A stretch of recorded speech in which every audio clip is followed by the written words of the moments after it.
Welcome to Better Health Guy Blogcasts, empowering your better health. And now, here's Scott, your Better Health Guy.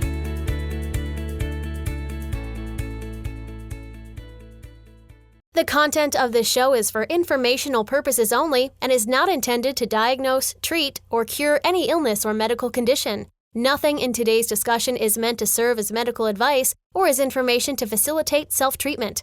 As always, please discuss any potential health-related decisions with your own personal medical authority. Hello, everyone, and welcome to episode number 166 of the Better Health Guy blogcast series. Today's guest is Dr. John Lieurance, and the topic of the show is Methylene Blue. Dr. John Lieurance is a naturopath and chiropractic neurologist who's been in private practice for 27 years.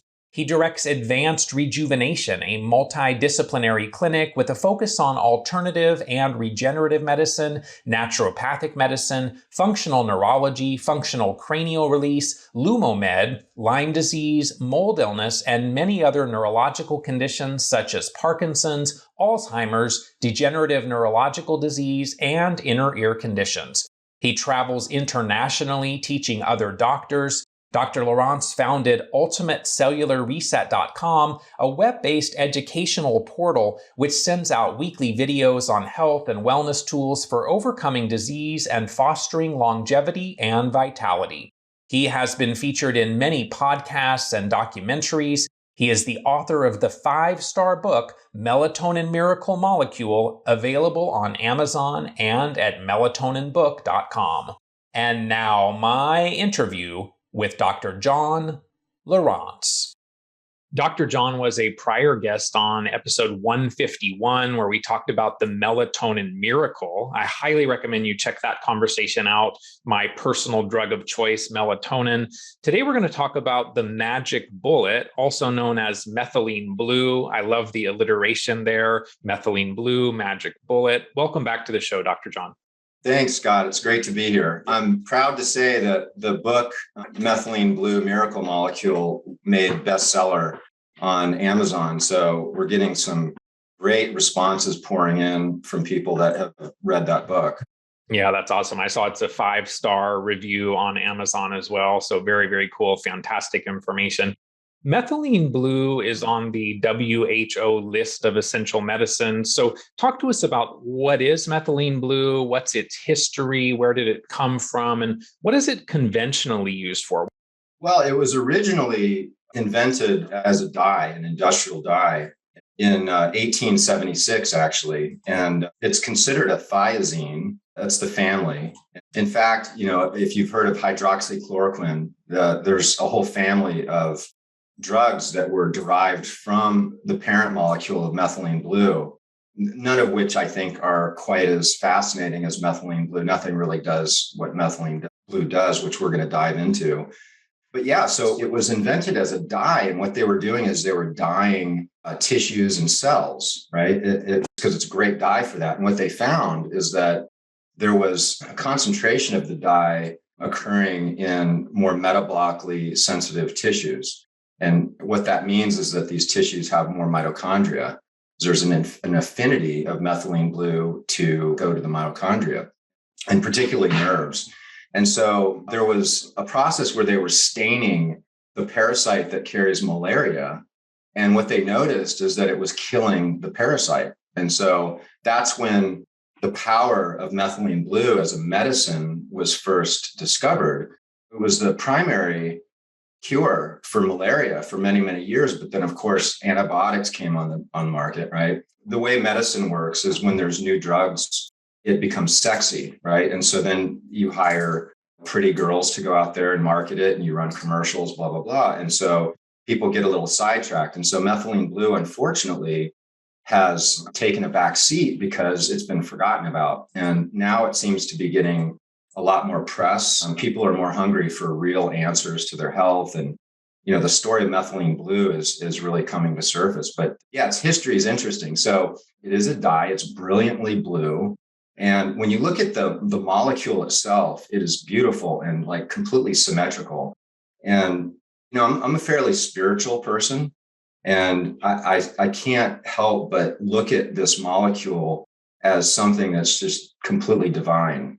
And it's called the magic bullet, right? There's a doctor, Paul Ehrlich, right? If you've heard of Ehrlichia, which is the co-infection with Lyme, that was named after him. And so he was looking at a molecule that had profound healing abilities in the body, but yet left the body completely unharmed. And he was referring to methylene blue. So the word magic bullet, or the term, was actually coined due to people being impressed with methylene blue.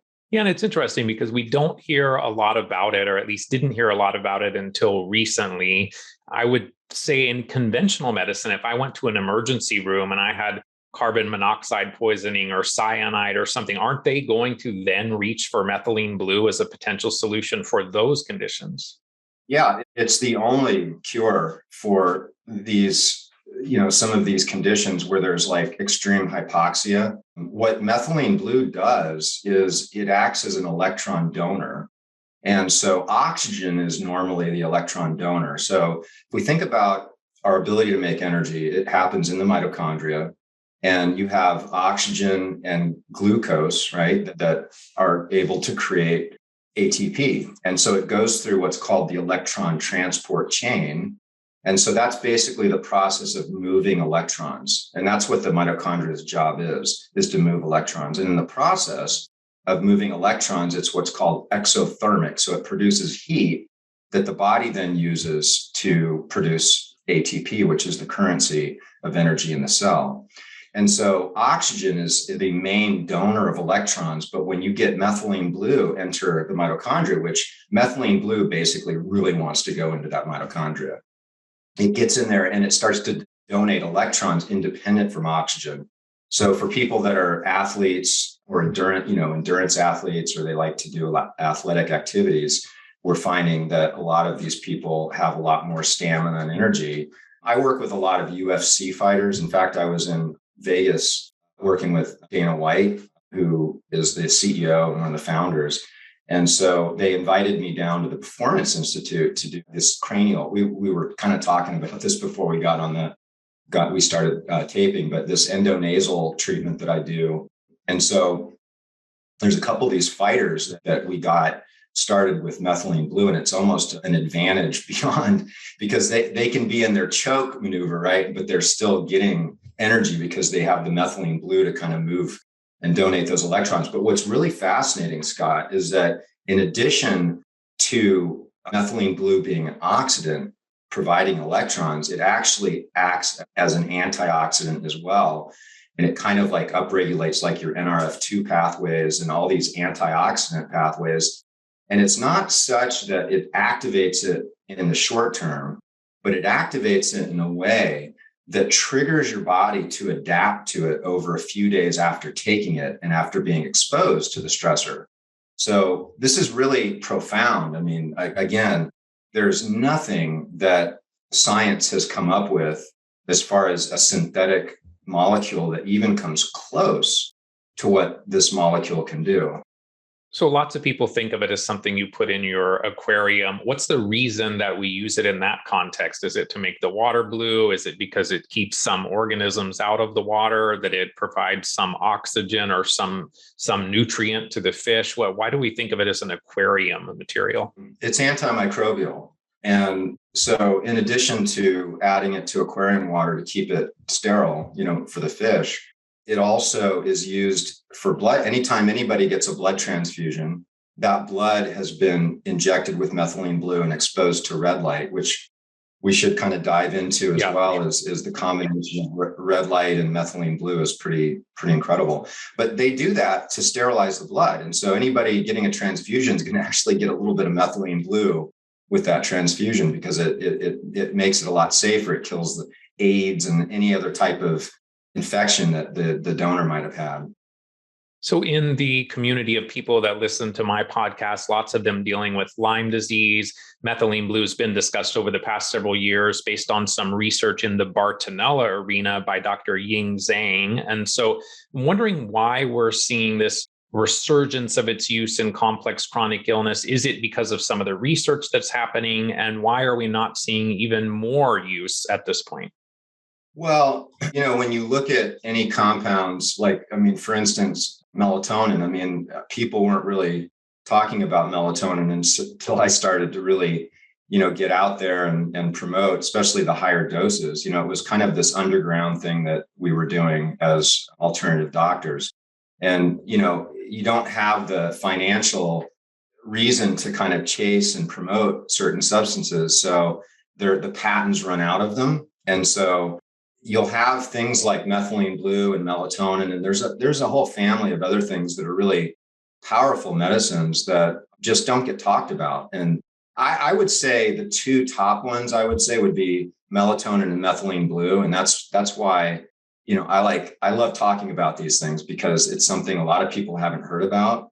They're not crazy expensive, and they can be profoundly healing. And you had mentioned, Lyme disease and mold. I mean, I've got if you go back and listen to our first podcast, you and I share a very common story. I listened to an interview you did a couple of days ago, actually, and it was fantastic. And it just sounded exactly like, my journey as well. We got sick and we figured it out, and now we're helping other people kind of overcome it. It's been shown methylene blue actually directly having a positive effect on Lyme in its stage. So you have this initial stage with the infection, right? And then the chronic stage, which is what most people are in, antibiotics just don't work. We stopped using antibiotics years ago because people would feel better temporarily, but then it was very destructive on the system. And so we started looking at other ways to mitigate that, and much more successfully. And so methylene blue has been shown to actually work on that chronic Lyme, where it just gets so deeply rooted, in the tissues.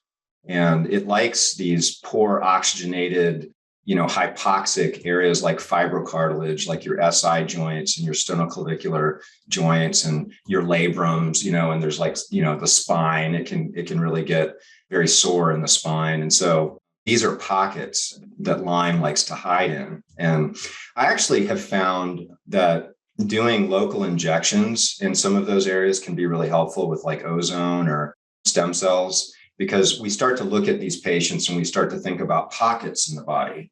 We're talking about areas that are kind of breeding grounds for the Borrelia. And so going out and you have the nasal passage that really is a pocket that needs to be addressed. And we do that with the 30-day sinus protocol. You have the jaw, and a lot of people have pockets and cavitations in the jaw that can harbor the bacteria. And then you have joints and tissues in the body. So looking at these things, shockwave therapy in the form of the soft wave device that we use can be really powerful, because that sound goes in 8 inches. And it's antimicrobial, and it can really clean up these pockets. Wow. And then we'll do some local injections. And so that in combination with something like methylene blue can be really powerful. And in fact, they've actually done studies injecting methylene blue into the disc of chronic spine pain patients, and it's been miraculous.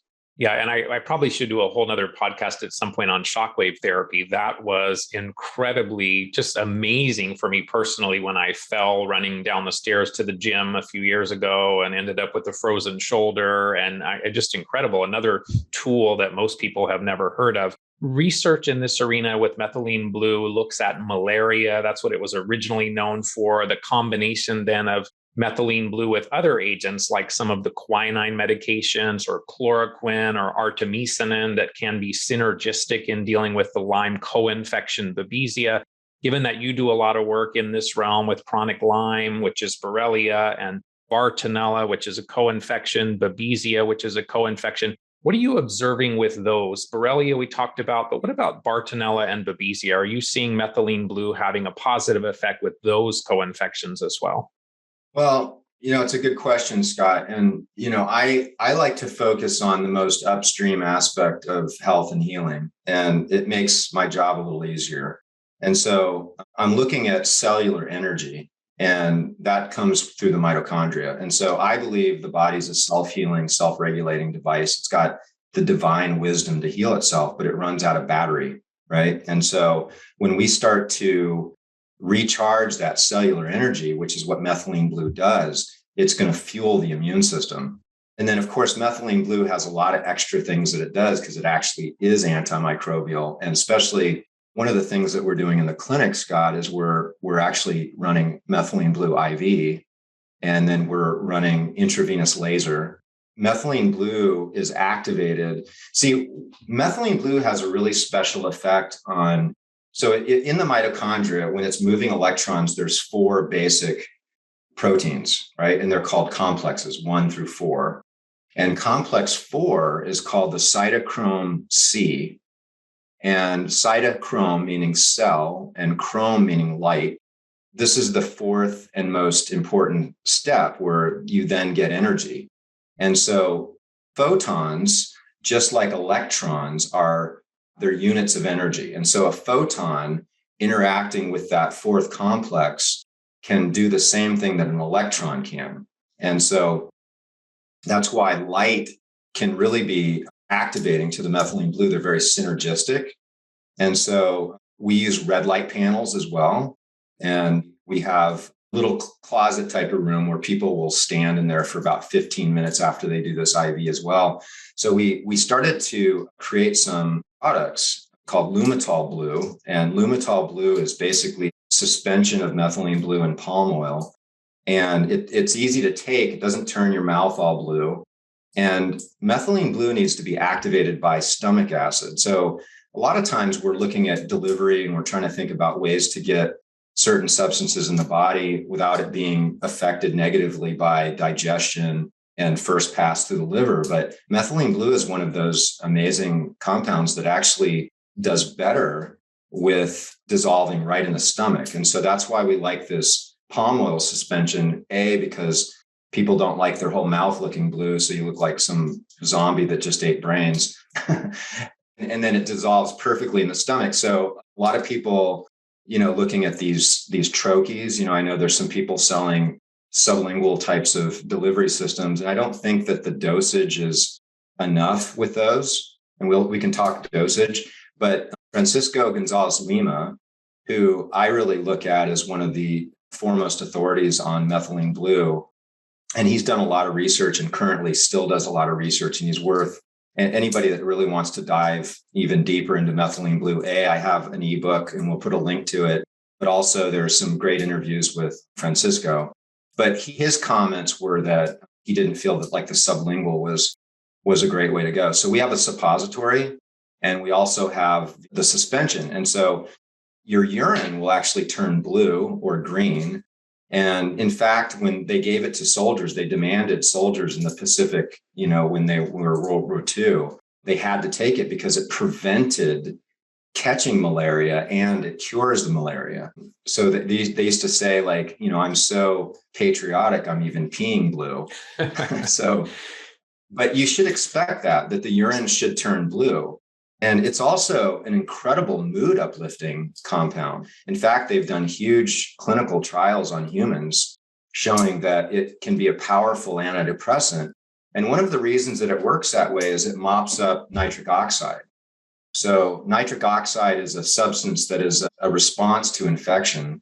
It's a short-term adaptation response. So it's not something you want high levels of chronically, because it kind of vasodilates and it increases circulation a little bit, but it's inflammatory. So they found a direct correlation to mood and nitric oxide levels. So really at the root of a lot of mood issues and depression is chronic infection. So I want to come back to some of those things, but I want to talk a little bit more about the antimicrobial properties of methylene blue. I've read from your ebook and maybe some research that I had done as well, that it can be helpful in dealing with staph, with Klebsiella, with Candida as well, or Candida. So I'm wondering, in this world of the virus, where we're talking about the pandemic and COVID, do we think that methylene blue may have a virucidal property that could be helpful in COVID? And then what about a lot of these vital force draining herpetic viruses, EBV, HHV6, herpes zoster, those types of things? Do we think there's a role in the viral support realm? Absolutely. It's a very broad spectrum antiviral. And I have a friend, he's an MD and he's in the LA area. And he ran some clinical trials using methylene blue and intravenous laser in conjunction with silver, which we do as well. We add silver to our protocols. Because silver and even gold actually really enhance the photoactivity of methylene blue. But anyway, the results were incredible with COVID. 2 days, people were walking out like completely cured. And so they went to the FDA expecting like, hey, we got the answer here. And the FDA said, well, that's Mexicans. You need, and this is a small doctor. I mean, the guy just spent like his life savings doing this one study in Mexico. And they said, you need to, prove that it can do that with Caucasians and blah, blah, blah. So, they've had their agenda the whole time, and a lot of us got kind of suckered into thinking that there was an opening for us to really contribute and support the whole effort when there really wasn't that opening and I think melatonin, same thing happened. I mean, melatonin, there was a study in Canada that showed that 40 milligrams or more of melatonin prevented you catching COVID, like the transmission. And nothing has really shown effect with that. And it also works to mitigate it getting to a more serious level with melatonin. A lot of the better hospitals would use very high doses of melatonin. I think the combination of melatonin and methylene blue would be a huge advantage for our healthcare model. But again, it's not patentable. There's no money in it for anybody. So nobody's really got a lot of incentive. And would you think Epstein-Barr virus, I personally feel like that's a bigger contributor to many of these long-term chronic illnesses than most people really stop and think about. I would say most of conventional medicine says, oh, that's just, past immunity, IgG, don't need to worry about it. I don't think that that's generally true. So do you think that methylene blue could help with Epstein-Barr virus, for example, as well, and some of these viruses that lead to these chronic fatiguing conditions? Well, I think the evidence shows that it could work on just about any virus. And by upregulating your mitochondria and your energy, you're basically charging up your immune system, right? So your immune system has mitochondria. So basically, for people to really get this is really what I've discovered, is that all stresses have one thing in common, which is they result in inflammation, cytokines, right? And what happens is the cytokines, when it exceeds a certain threshold, shuts down energy in the cell. So that, because the mitochondria, they don't like inflammation at all. They don't like these cytokines. So they basically completely shut down and say, I'm not going to work anymore. And all the work has to happen in the cytosol, which is out of the mitochondria. And that's called the Warbird Effect, right? So it's aerobic glycolysis, and you only get 10% of the energy with that. So all these infections, when they're chronic, there's so much inflammation associated with it. So there's always this suppression of mitochondria. Then you shut down your immune system. So we get Epstein-Barr when we're young. And then if we have a healthy immune system, it never sees the light of day. It's the depleted immune system, which is really the depletion of our mitochondrial function, which is really the excess of cytokines that's changing the way that the mitochondria are making energy. So that's why we want to look all the way upstream and start looking at, the root cause of most diseases is, these stressors that are causing inflammation, which is usually infection or toxicity.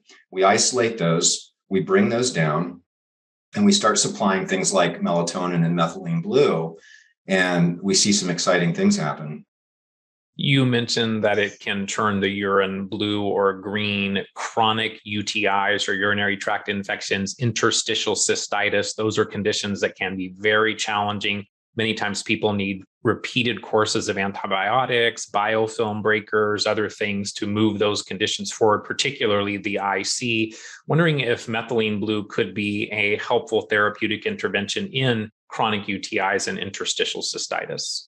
This is a subject that I start to get really upset when I start thinking about how our society is being denied better healthcare. And, you look at antibiotics and how it came along and basically, it took the place of what methylene blue was doing for malaria. And so the same thing happened with, chronic urinary tract infection. So when you take methylene blue, it concentrates in the urine. And so it pretty much starves those microbes of oxygen. And it can be taken every day. You can dose methylene blue on a daily basis safely. And antibiotics are destructive.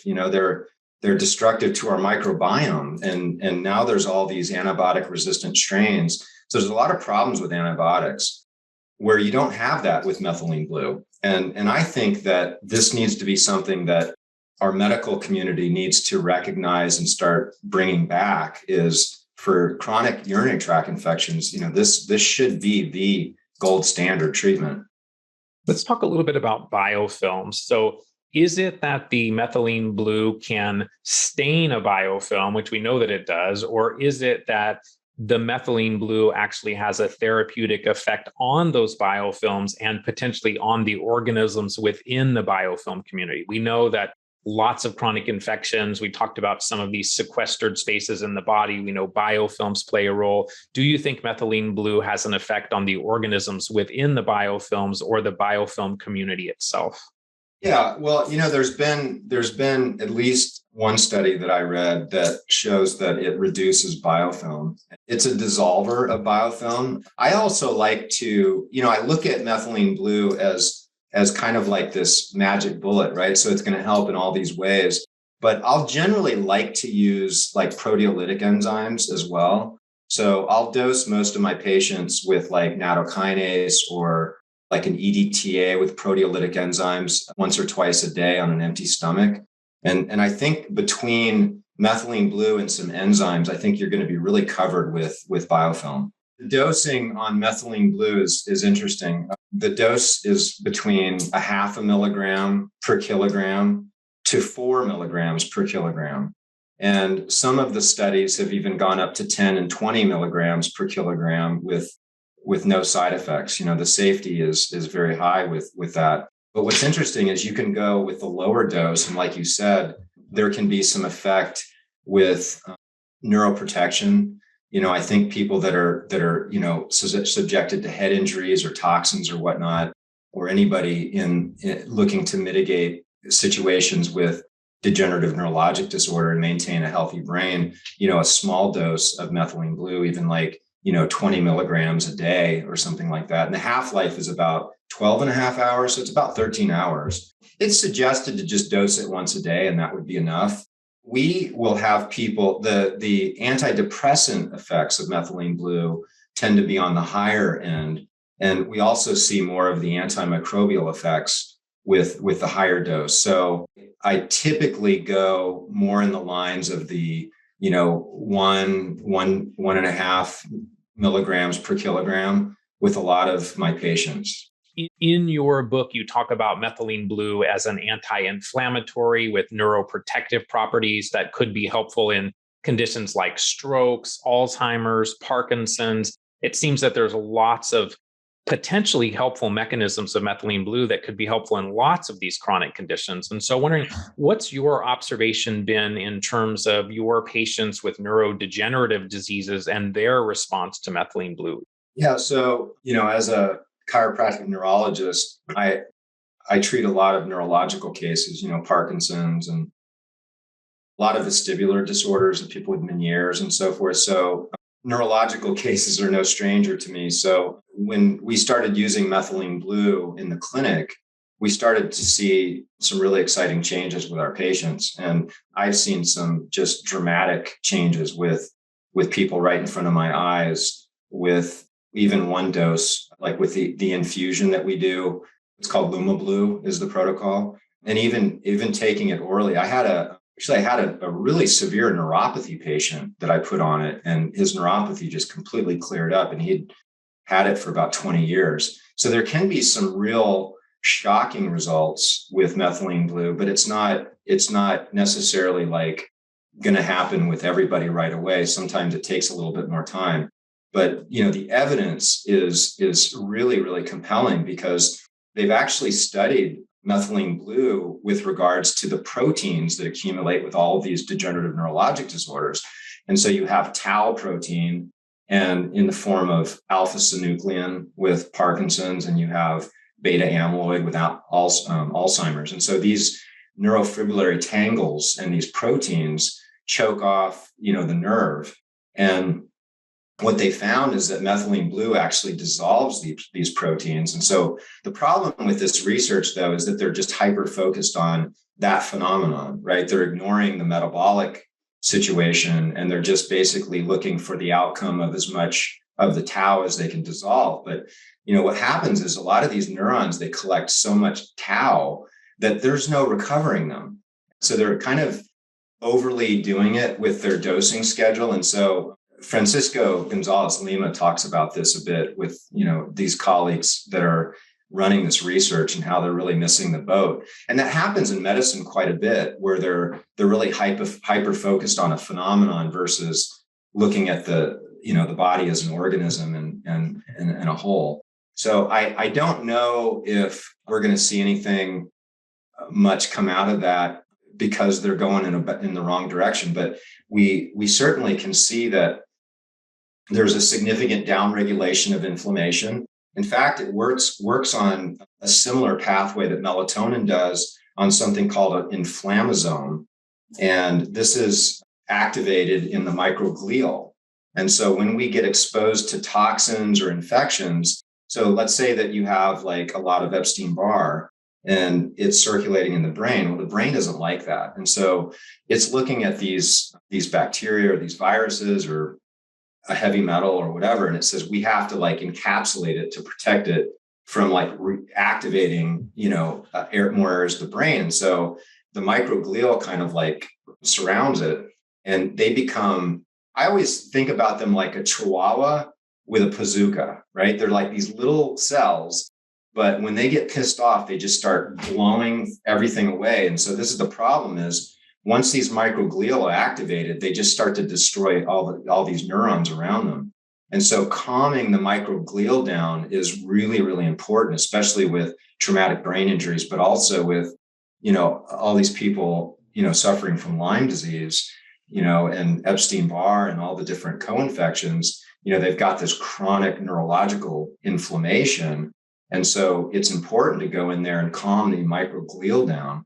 And, one of the other strategies is taking polyphenols like fisetin and pterostilbene and resveratrol and quercetin. And, these really colorful plant extracts can also be really helpful to downregulate neuroinflammation in addition to the methylene blue. And even melatonin works on this same pathway with the inflammasome. Yeah, and I think I know Datis Karazian does some work in that realm, talking about the M1, M2 morphology of the microglial cells and that contribution to neuroinflammation. So let's just continue on then with cognition and brain. So many people have brain fog, cognitive issues, memory problems. So how likely is it that methylene blue can really help with that tsunami of brain-related cognitive issues that people experience today? I heard someone refer to it as the cheapest cognitive enhancer. And so in that realm, wondering, does methylene blue have any specific role on neurotransmitters? A direct relationship. So it has an effect with acetylcholine, but from my understanding, it downregulates acetylcholine a bit, which would kind of be the opposite of what you would think with memory. But what they found is in the research is that methylene blue seems to enhance memory quite a bit. And they've found that they've used methylene blue in therapy with people with phobias. And so what happens is when we have a phobia, there's a neural network, right? There's a pathway that's being fired, and this creates that emotion. And so when they look at people doing exposure therapy, you're trying to reorganize that, right? So like if you were afraid of spiders, say, you might like have a jar of spiders put in front of you and sit there and look at it for a period of time. And then what they found is that when they provide methylene blue, even one dose after it enhances something called memory consolidation. And so this memory consolidation is really critical for people with, I think, any type of, spiritual, psychological type of situations that can really enhance just organizing those new thoughts and patterns. And it does that simply by just charging up the mitochondria. So the brain has that boost of energy, and it can perform that task much more efficiently. So if we think then about people that have concussions or TBIs, traumatic brain injuries, do they need to take it immediately after the injury, or can methylene blue still improve those conditions far later? Well, I think if anybody is expecting, an injury, they should take it before, would be best. But it's also been shown in the research to be quite effective even after. But the sooner after, the better, right? So if you wait a month, it may not be much of an effect, but in strokes, actually, it can be quite effective. Any type of ischemic injury, heart attack, stroke, they don't use it like that in the hospitals, unfortunately, but it's quite effective because it goes in there and it donates the electrons. It can really save a lot of neurons. Some surgeons will use it when in operations, when they're doing, heart transplants and so forth, but it's underutilized because it's so powerful in that fashion. So yeah, I think any athletes, football players, we talked about, ultimate fighting, UFC, martial artists, hockey players, anybody that's doing anything where they're expecting any type of brain, or concussion and concussive type of forces, just absolutely should be looking at methylene blue. And I think anybody that's suffering from a chronic neurological infection, it makes a lot of sense. Let's talk a little more about methylene blue and depression, and then kind of building on that conversation around how it might help those with depression. Do we need to be concerned about people that are on antidepressants like MAO inhibitors or anything in that realm that might be a contraindication for methylene blue? This is another really interesting subject. So the thymus gland is extremely metabolically active. And so when they do a surgery where they remove the thymus gland, they will administer a large dose of methylene blue, which then they can see the thymus gland really clearly when they do the surgery. And so what they found is when they do this thymus gland surgery, that there was only 5 cases reported, and they were all on SSRIs, but the dosage that they were giving these surgical patients was very high, way higher than the therapeutic doses that we're talking about. But so the FDA came out and just did a blanket, contraindication to SSRIs, and it's been since rescinded by Mayo Clinic. In Canada, there's not that label anymore, only for used in that surgical situation. But in the United States, the FDA still has. So it's like, a lot of people looking at it might be a little bit timid to use it, especially if they're on SSRIs, when indeed it's probably, and I should say that you should definitely talk to your healthcare practitioner. Do not take any of what we're saying today as medical advice. This is just a conversation. You should be going with the advice of a practitioner with this. But from what I can see, it's not a problem. And what really is a bummer is that there's so many doctors out there that are hesitant to use it with patients that are on antidepressants and they're depressed, when in actuality it would be completely safe. If we think about methylene blue's impact on NRF2, thus on improving detoxification efficiency, we think about the impact that it has on metabolism. So I'm thinking then the body has more energy, mitochondria working better. Potentially then the body starts to work through this backlog of toxicants and toxins that it hasn't really had the energy to do anything about previously.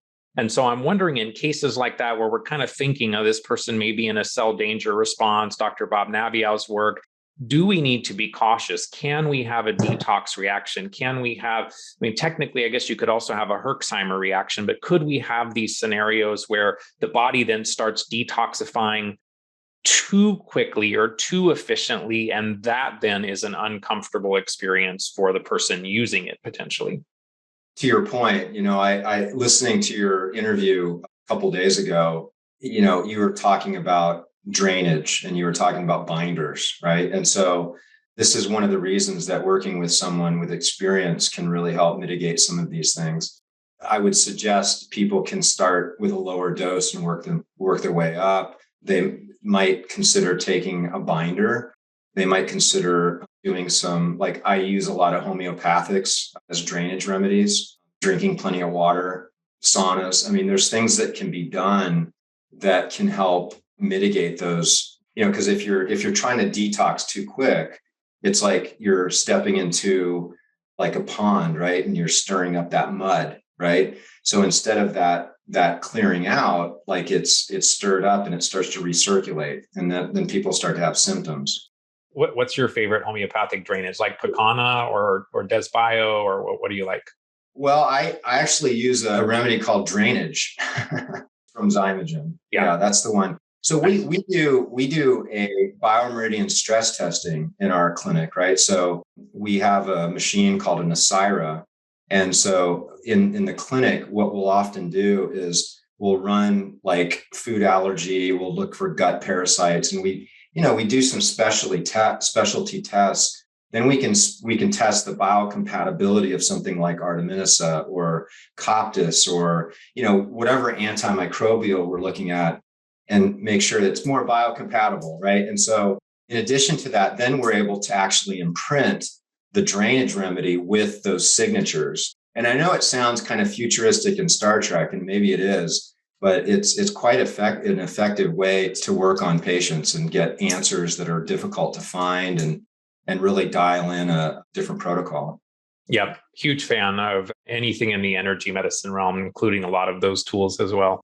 Let's talk about autophagy, or this cellular cleansing process, what I think of as the janitorial service of our bodies or our cells that are really keeping us from storing these damaged cells over time. So wondering if Methylene Blue has a systemic autophagy promoting role or property. And then is there some value in combining Methylene Blue with fasting in order to really accelerate this cellular cleansing or autophagy?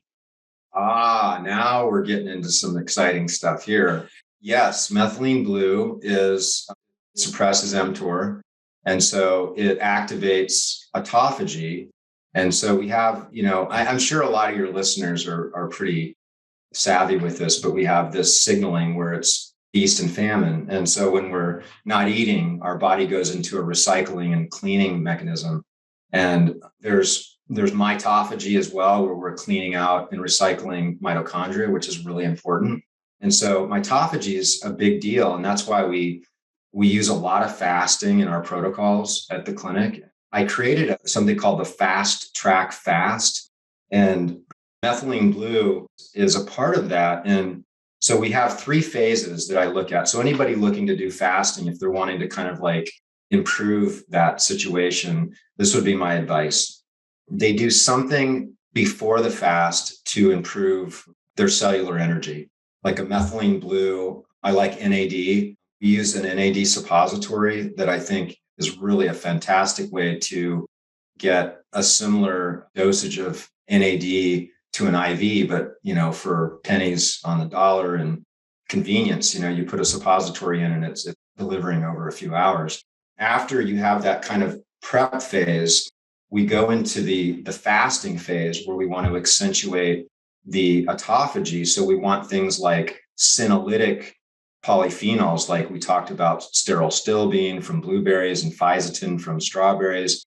And so we designed a product called Lumitol, which has all these polyphenols.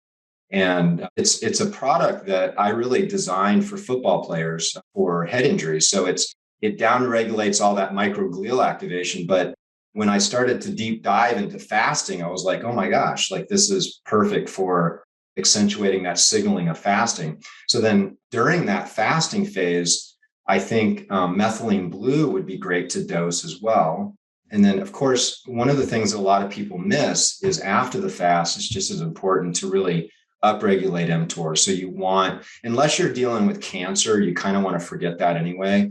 At least that feeding, you don't necessarily want to do a ton of protein afterwards. So again, you should be working with a healthcare practitioner on something like that. But typically for people doing fasting, say for like Lyme or something like that, you want to really enhance your protein intake, take some essential amino acids, some leucine is a really good protein to take. Dietary, increase your protein. So if you follow those 3 steps, you can really get a lot more out of a fast. So you mentioned the senolytics, senescent cells, or what some people call zombie cells. That is, as I understand, over time, a major contributor to aging, to decline in health. So is it then these polyphenols that you talked about along with methylene blue that's helping the body to also, beyond just autophagy or that cleansing process, but then those helping the body to be able to deal with the removal of those senescent cells or zombie cells, correct? Yes, that, senescent cells is a real thing, and we lose the machinery for us to isolate older cells, right? So our cells all have a lifespan, and once they get to a certain stage, they're like an old car, right? And so I often will say, imagine the city with, a bunch of old cars, and we're going to have smog, right? We're going to be using a lot more gas, right? They're not as efficient. And that's basically what a senescent cell is. It's an old cell, and it's spewing a lot of toxins and inflammatory byproducts, oxidation, and it's consuming a lot of energy. And so it's one of the causes of aging and a lot of diseases. And they've done some really interesting studies where they've been able to enhance senescent cell in certain animal models and see like all these diseases start to appear. And when they minimize the senescent cells, they see some really dramatic turnaround in health. And so this whole fasting program is really one of the reasons that it has these great health benefits is that it's cleaning up these senescent cells, these zombie cells. So let's come back to some of the synergistic things that you can do while you're using methylene blue. You mentioned nano silver, nano gold. Can I use a light panel at home? Do I need to be using something in your clinic? Can I benefit from using methylene blue with sunlight, for example? Let's talk about some of those things that increase the effect of methylene blue. Let's dive into that. So the like we talked about, the photon, right, is a unit of energy that the mitochondria can utilize. And so there's a number of different wavelengths and colors of light, the full spectrum. And our skin is designed to protect us from this, from the sun, basically. And so very little penetrates through the skin. In fact, it doesn't get past the first millimeter. However, red light and infrared light does, not amazingly, but it penetrates the most out of anything. And that tends to be the spectrum. And in fact, it's 660 nanometers right about in red light tends to be the sweet spot for methylene blue. And so there's a synergistic effect, and it's primarily through that 4th protein step in the mitochondria. If you look at methylene blue's effect with all 4 complexes, it like upregulates complex 1, 2, and 3 like 110%, but it only upregulates complex 4 by 70%. And so when you go in and throw that red light in, it really bumps it up. And so it just gets everything working on all 8 cylinders. Going out in the sun is a terrific idea. And especially if you preload with melatonin, you never get sunburned. It's like I used to just burn and I can basically be out in the sun all day long, and I don't wear sunscreen anymore. I just gently tan. My skin is it's incredible. We actually just launched Mido Skin, which is a melatonin-based skin cream. Nice. And something I've been beta testing. Yeah, actually, it's got more than it's got methylene blue. It's got, have you heard of an antioxidant called apocynin? I don't think so. Yeah, it's pretty amazing.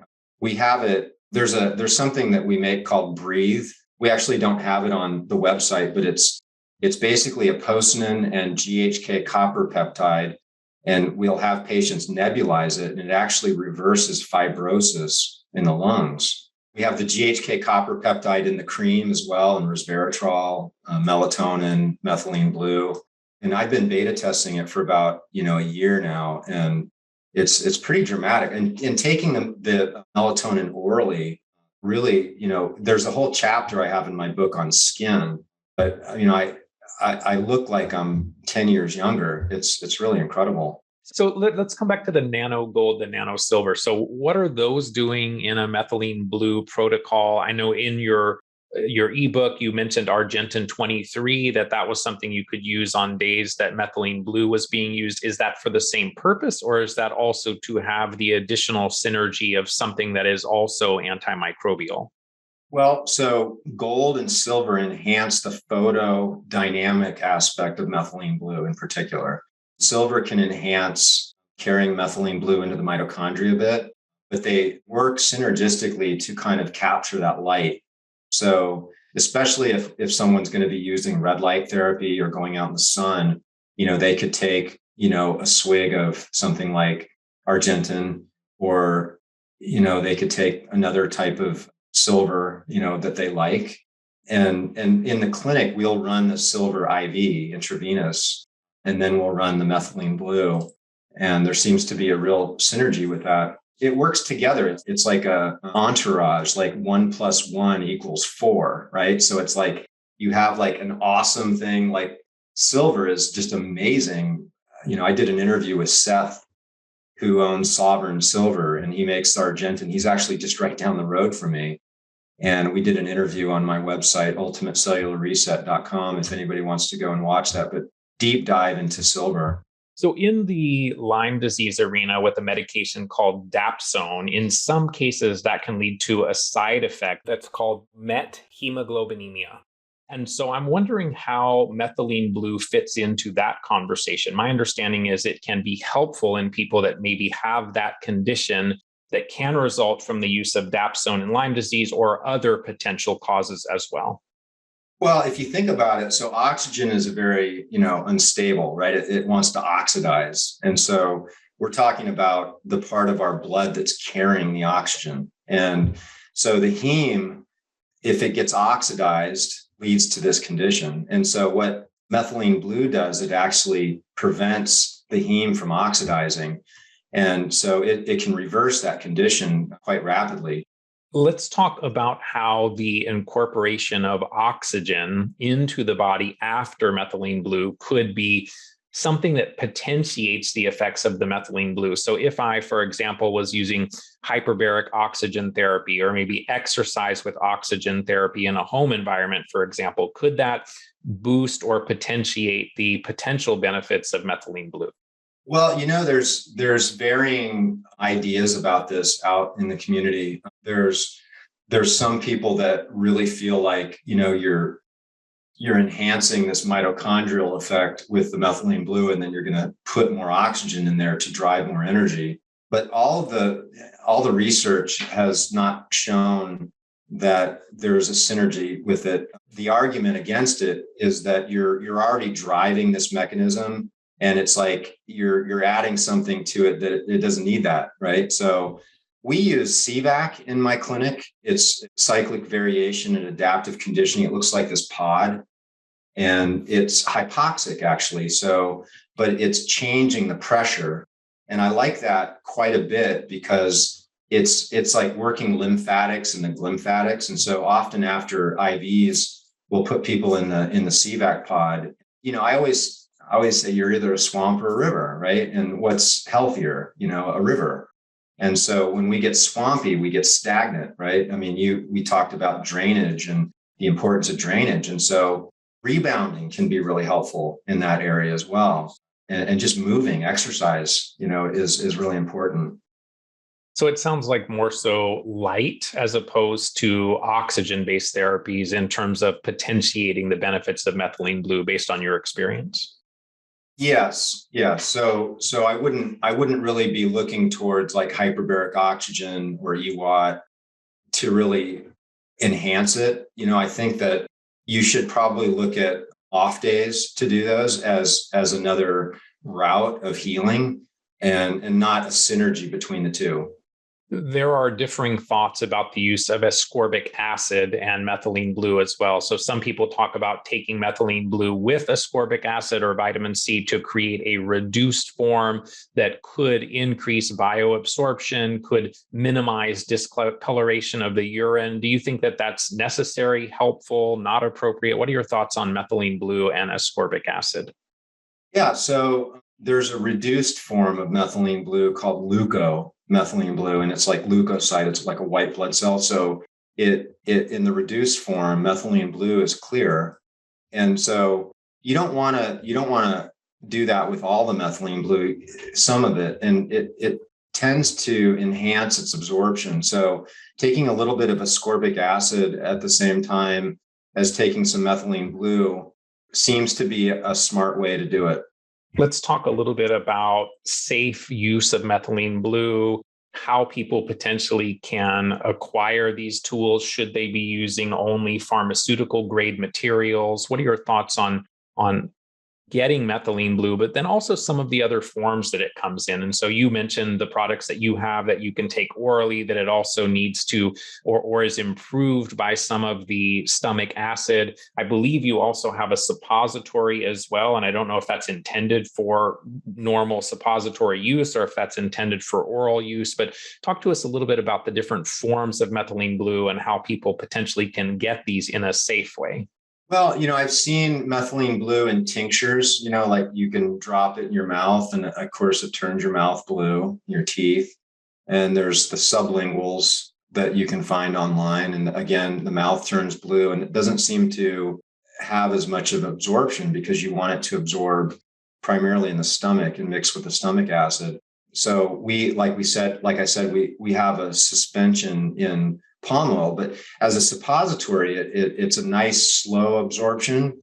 When you when you do a suppository, you're negating, it's like doing an IV. I mean, it's going right into the bloodstream. So the whole conversation about ascorbic acid and absorption through stomach acid, I mean, it doesn't matter. At least it is going into the bloodstream. And so we like that. And we like that slow delivery because when you do a suppository, you're going to have a slow bleed of that substance into the bloodstream over even like 5 to 7 hours. And when you slowly release something and you expose cells to that substance over a long period of time, you're going to get much more absorption intracellularly versus if you have an amount that is, like if you take something orally, there's something called peak plasma. So generally, when you take things orally, your peak plasma is like an hour. So the cells have an hour to pull that nutrients in. And anybody that makes like black beans or something like that, like if you soak the beans for hours, like the beans fill up with liquid, right? So imagine your cells are the same way. So the real importance is getting these nutrients into the cells. So we like suppository delivery with a lot of different of our substances. Methylene blue is one of the things that is very convenient to take it orally, and it works really well. So we're typically recommending our patients to do it that way. And my understanding is that the suppository that you create, that also can be taken orally. Is that correct? Yes. Yeah. So we have a 300 milligram suppository. We recommend people break that into quarters. And that would give about 75 milligrams.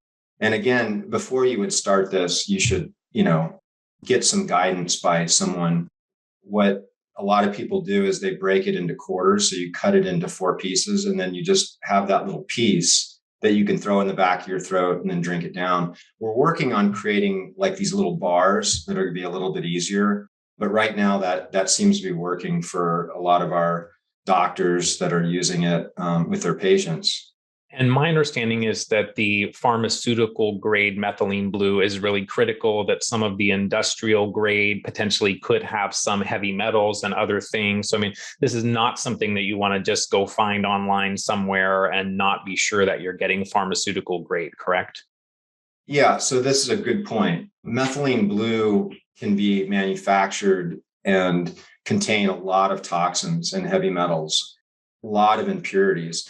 And Unfortunately, there's been a lot of animal studies that didn't show methylene blue so favorable because they were using industrial methylene blue. So these animals were getting poisoned, really. So in the United States, we have a pretty pure form. It's called USP. Europe has their purest form isn't as pure as the one here in the United States. So it's better to source the purity here. And so you don't want to get, the stuff that you're going to clean your fish tank with and take that orally. So be very careful and make sure that it's a pharmaceutical grade methylene blue. Otherwise, you might be in a lot of trouble. And as Dr. John mentioned earlier, this is something you should talk with your doctor, your practitioner, someone that really understands this before you start experimenting with these things. We definitely don't want people to be doing that. You talked about the range of dosing earlier in our conversation. Is methylene blue generally something that we should be using every day? Should we pulse it a few days a week? How do we determine the best way to do that in terms of daily use versus pulsing? Well, I think it's going to vary from individual to individual. I personally take it just about every day. The safety record is very strong to support that that's something that can be done. I think that, if somebody took some days off, I think that it builds up in the system. And so I think that doing like a regime where you do 5 days a week could be really, a good way to dose it.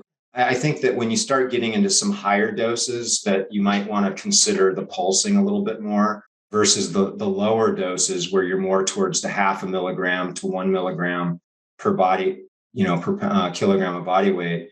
You're very fine doing it, every day. But when you start getting into that, 2 or more milligrams per kilogram, you might want to take a couple of days off.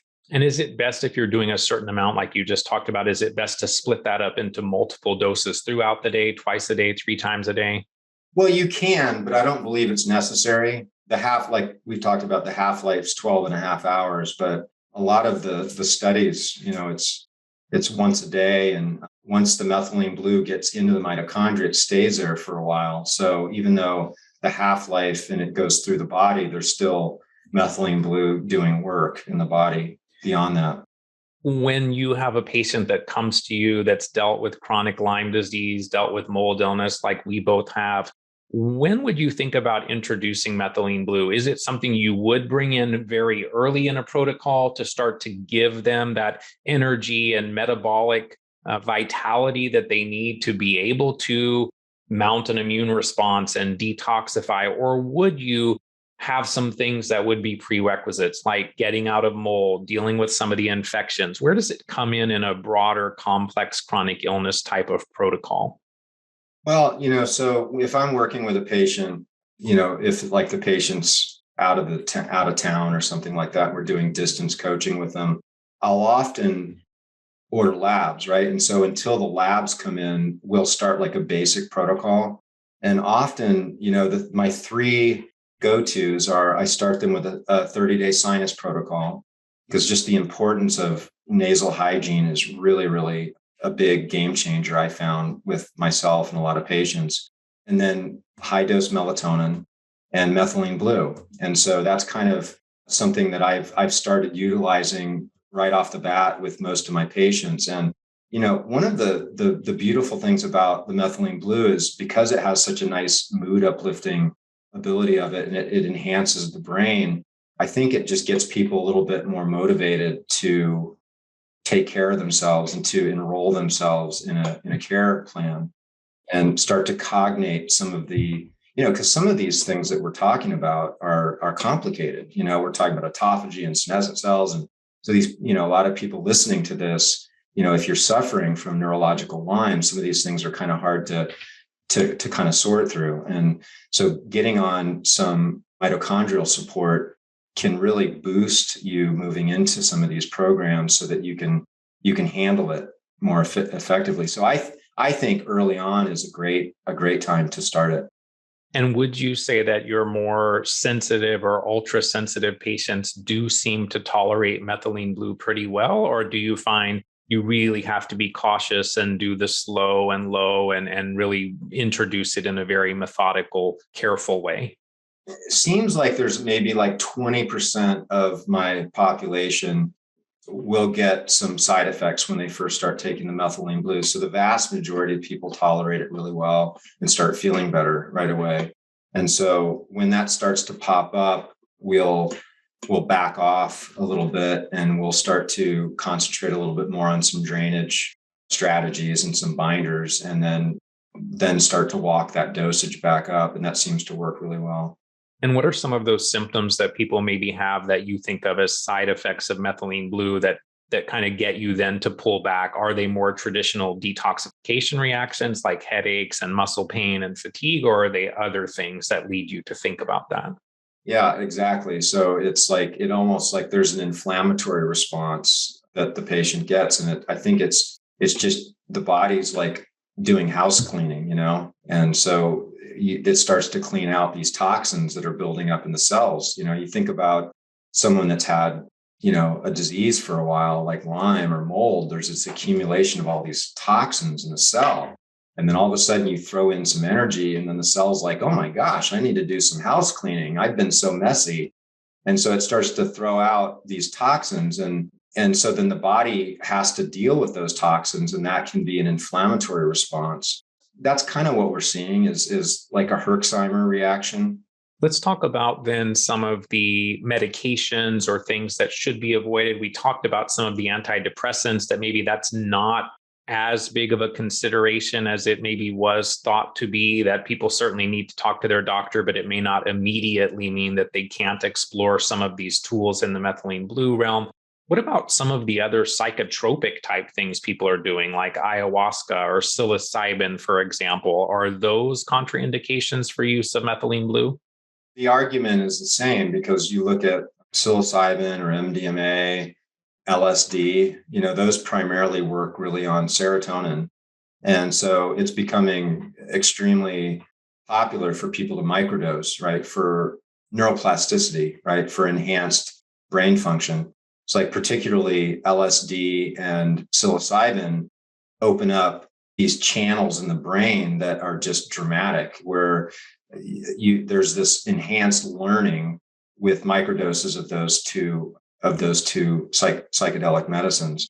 And so there's a little bit of talk out there that because they're working on the serotonergic pathways, that methylene blue might be avoided in those situations. Ayahuasca has some serotonin effect as well.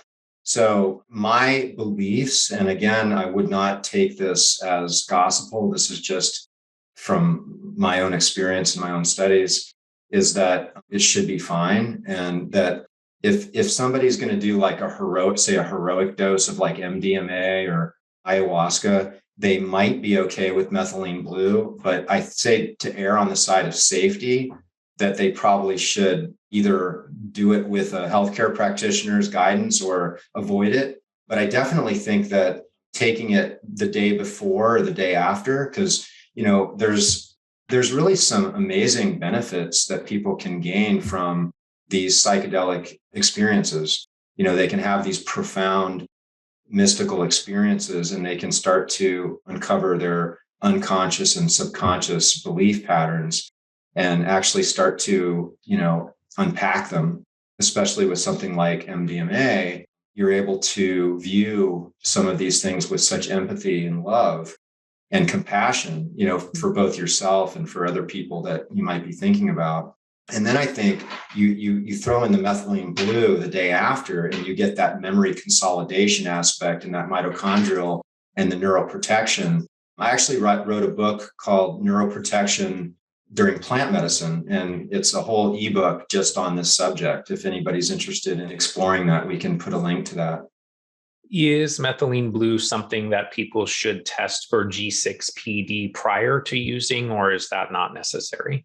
No, that's an important one. Yeah, you want to pay attention to that. If you have that gene, it can be a real problem with methylene blue. That and pregnancy is kind of an interesting subject, because I can find some research that demonstrates that it's safe, and then I can find some research that really shows that it might be dangerous for the fetus. So I would recommend, unless it's an emergency, like if they have a real need to take it to survive, like a cyanide poisoning or something like that, then probably they should avoid it while they're pregnant. One of the comments that I got from a listener was that her biggest side effect of methylene blue was not being able to get the blue stain out of her toilet bowl. So I guess if that's the worst thing that happens, that's pretty good. I had a medical doctor on the show a while ago that suggested that tissue dyes in general are carcinogens and that methylene blue could be a carcinogen, at least in rodents. There's some information to suggest that. So should we be concerned at all about the potential for methylene blue to lead to any type of cancer? So this is one of those studies that I was referring to where they used an industrial methylene blue. There's research showing that methylene blue actually does the opposite. Cancer is a mitochondrial problem, right? So if you stress the cell long enough and hard enough, that cytokine, that inflammation for a long enough period of time, the cell is eventually going to turn cancer. And the way that that shows up is the Warbird Effect. That's what Otto Warburg discovered, is that that's what happens in cancer cells. It switches from making energy in the mitochondria to that aerobic glycolysis. And so that whole process of cancer is based on a mitochondrial failure. So methylene blue, because it has such a powerful action in the mitochondria, I see it quite the opposite. I read that methylene blue can lead to a false reading on a pulse oximeter showing lower oxygen levels that could be relevant during this COVID era where many people are monitoring their oxygen levels using an oximeter. Wondering if you've seen that. Does methylene blue lead to lower levels of oxygen, or at least a reading in a pulse oximeter? It does. Yeah, it does. It because of the staining to the red blood cells. It augments the sensitivity. And so anybody that has a situation where they are having to go to the hospital or whatnot, they should notify, the healthcare practitioners that they are taking methylene blue, and that might help avoid some confusion. Some people suggest that we should avoid CoQ10 while taking methylene blue, that it can make it less effective. Any observations or thought on that? Yeah, so that is true. CoQ10 is something that works within that electron transport chain, and it's a supportive, and it's not necessary for people that are taking methylene blue. Again, this is a conversation you should have with your healthcare provider. I know a lot of people, take CoQ10 for supporting cardiovascular and energy and such, but it is something that will diminish the effectiveness of methylene blue, according to the research. So as we start wrapping up, I'm wondering if you can share a clinical case where methylene blue ended up being a significant intervention in moving someone forward that was really in the midst of a complex chronic illness. I have a physician from Clearwater. And so, we're about an hour south of Tampa Bay in Sarasota, Florida. And so this doctor, Lyme disease, mold. I mean, he was like, he's our story, the real sick, and he didn't know what he had. And so he came in and we ran the right test, and lo and behold, he had, all the markers, biotoxin illness and Lyme disease. And we'd started doing 10-pass ozone and another IV protocol we have called Rejuvenox, which is an ozone procedure as well. And he was getting better, right? But it was like, it wasn't quite putting him over the top. And we switched to methylene blue. And actually, the first patient we treated with methylene blue, the very first case, was similar, where he didn't respond to any of the ozone. And I got to tell you, it's not common that there's no response at all. That's a really tough case. It's hard to budge those cases. But I've seen it multiple times where once we introduced the methylene blue, it was a complete turnaround. This doctor will come in. He comes in every couple of weeks and runs the Luma Blue protocol, but he will swear up and down like this saved his life. I mean, he's like back to, his old self. Wow. Excellent. Love that. Another technique that I'd love for you to talk about briefly that we may do a future podcast on, but I know you're really excited about this particular intervention called functional cranial release. I've mentioned to you before that I've done something similar years ago called neurocranial restructuring. And just wondering if you could share a little bit about functional cranial release and how it might be helpful in those dealing with complex chronic conditions. Yeah, sure. So I grew up in Hawaii. Being a white person in Hawaii, they called us howlies, right? And so the Hawaiian and the local people like to, they're very physical, and so you had to like be able to defend yourself. I got into a fight, and it was just like, right after high school, and I got my nose broken. I couldn't breathe through one nostril, and so when I was in chiropractic school, I'd heard some people talking about this technique where it's a balloon that goes up in the nose. And I just immediately, intuitively, I'm like, I need that. Like that could really help me. And so fast forward, it was about a year after I graduated, I found a doctor in Miami. His name is Lieurance. He's still practicing in Miami. If anybody's out there, they should definitely look him up because he does some amazing work with endonasal balloons.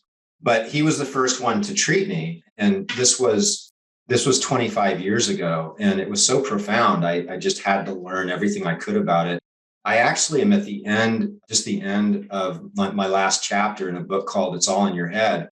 Basically, the cranium collapses, right? And this happens in industrial situations. The stresses that we face in modern industrial culture cause a stress and an inflammation, and we wound up breathing through our mouth, and the inflammation a lot of times shows up in the nasal passage. And so this mouth breathing activity causes the maxillary bones to collapse in and the palate to collapse. And so that's why our teeth crowd, and you look at Aborigines, they have these really wide palates, and that's the healthy state of the cranium. And so the cranium makes a movement pattern called cranial rhythm that moves cerebrospinal fluid and which is oxygen and neurotransmitters, and it's taking out the groceries and bringing the groceries, taking out the garbage, right? So it's that detox and circulation, and this gets interfered with by this restriction and this connective tissue adhesions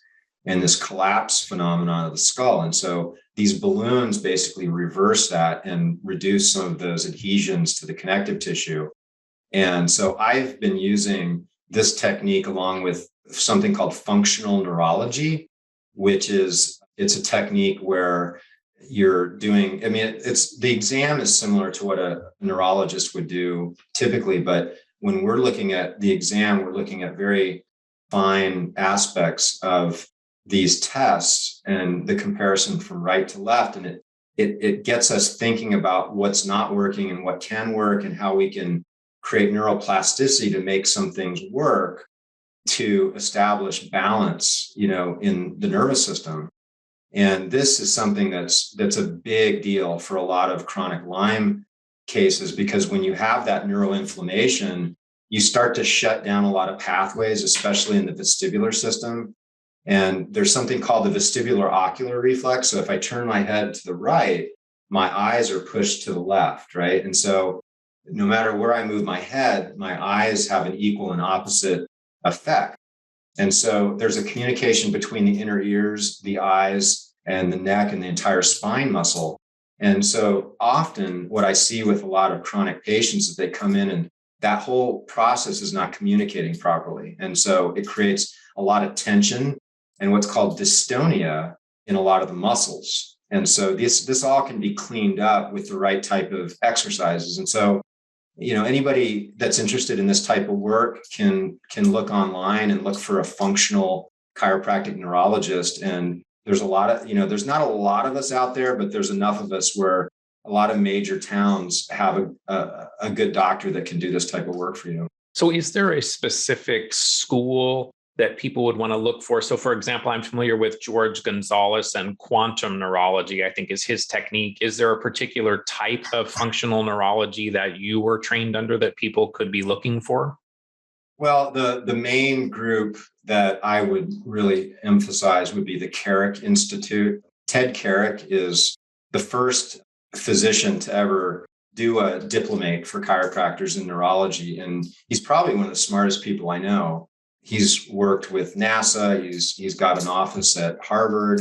He's worked with some of the top athletes that we know about, but we don't hear about it because they're usually quiet about it. But some of your top athletes have been treated by, and I've actually watched it because I've done a lot of what's called grand rounds, especially when he was up in Atlanta, associated with Life College.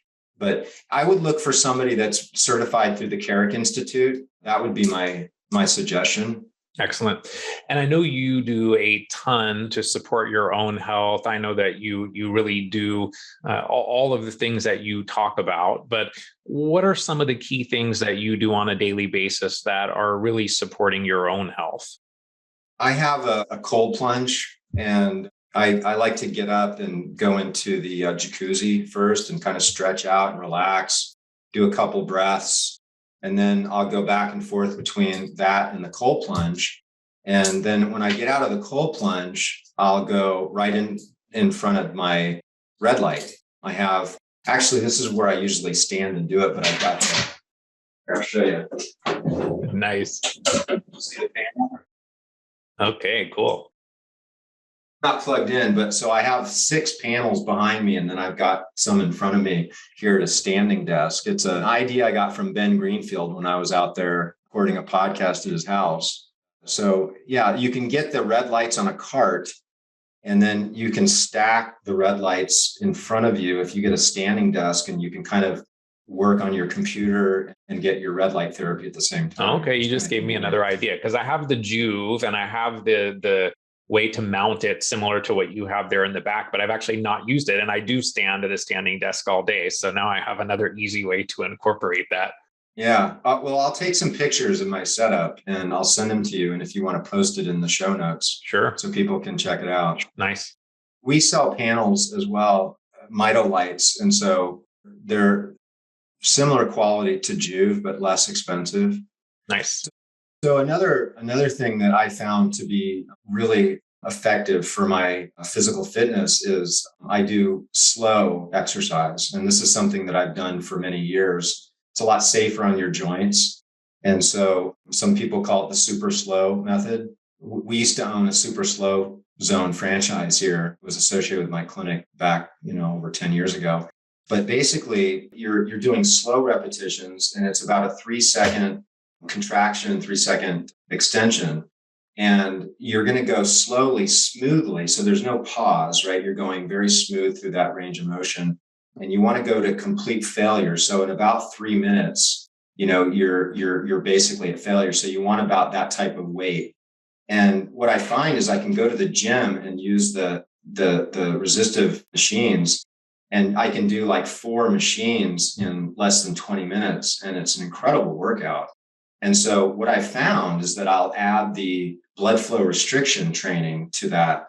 And I found that to be amazing at keeping my joints safe and really maximally activating those muscles, where you get the metabolic enhancement, you've got the, preserving the muscle tissue. And I think that that's a really good way to go. Excellent. Excellent. So I want to remind people, episode 151, that Dr. John and I talked about melatonin. We talked about how that could pair nicely with this conversation with Methylene Blue. I will put the link in the show notes to his book that he's coming out with now, the ebook that talks about Methylene Blue, so people can learn more about that. Just really appreciate all of the tools that you've put together, the wealth of knowledge that you are, how generous you are in sharing your time and helping to educate people. And so thank you, Dr. John, so much for being here today to talk with all of us. Well, Scott, it's really my pleasure. And to hear those kind words from you, because I don't know if I mentioned this in the last podcast, but I used to listen to your show when I was really sick. And, it's been a source of inspiration and information for me even early on. So thank you for that as well. Thank you, Dr. John. To learn more about today's guest, visit ultimatecellularreset.com. That's ultimatecellularreset.com. ultimatecellularreset.com. Thanks for listening to today's episode. If you're enjoying the show, please leave a positive rating or review, as doing so will help the show reach a broader audience. To follow me on Facebook, Instagram, Twitter, or MeWe, you can find me there as Better Health Guy. To support the show, please visit betterhealthguy.com/donate. To be added to my newsletter, please visit betterhealthguy.com/newsletters. This and other shows can be found on YouTube, Apple Podcasts, Google Podcasts, Stitcher, and Spotify. Thanks for listening to this Better Health Guy blogcast with Scott, your Better Health Guy. To check out additional shows and learn more about Scott's personal journey to better health, please visit betterhealthguy.com.